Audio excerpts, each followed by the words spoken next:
Crime Chronicles.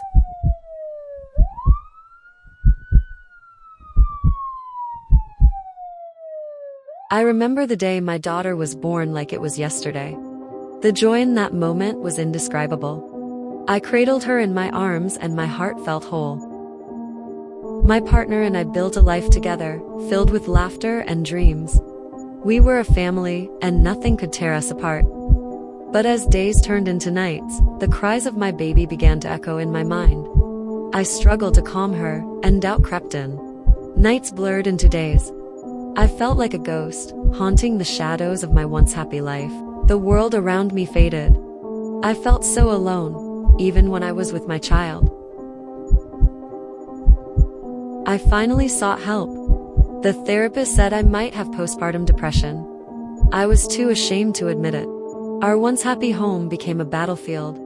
My partner didn't understand the darkness consuming me. I felt buried under a mountain of expectations. I just wanted to be happy again. One night, I reached my breaking point. The weight of despair became unbearable. In a haze, I walked to her room. I can't describe what happened next. It was a moment I can never erase. When the sun rose, reality hit me like a freight train. I was lost, forever changed.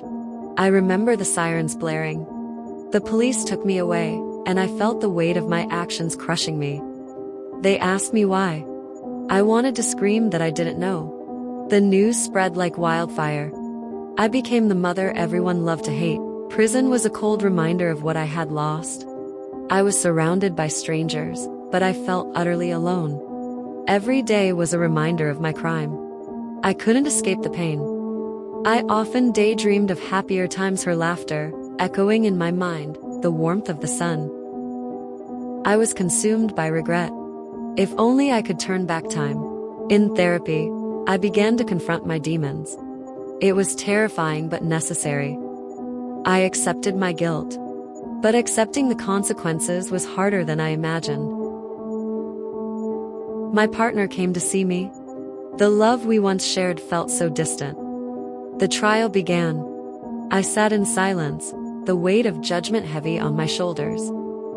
Witnesses spoke of my fall from grace, painting a picture I couldn't recognize.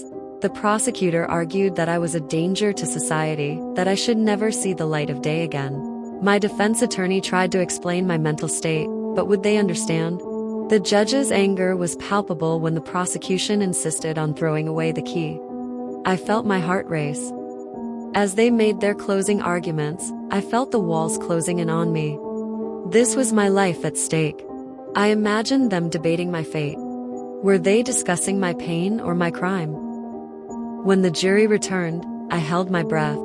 The weight of my future hung in the balance. The judge pronounced the sentence, and I felt my heart shatter. I would serve years for a moment of despair. My new life was a nightmare. I had to navigate the reality of being a convict. I searched for ways to redeem myself, to find forgiveness in this hell I created. Sometimes I'd close my eyes and remember our laughter. It felt like a distant dream. In therapy, I met others who understood my pain.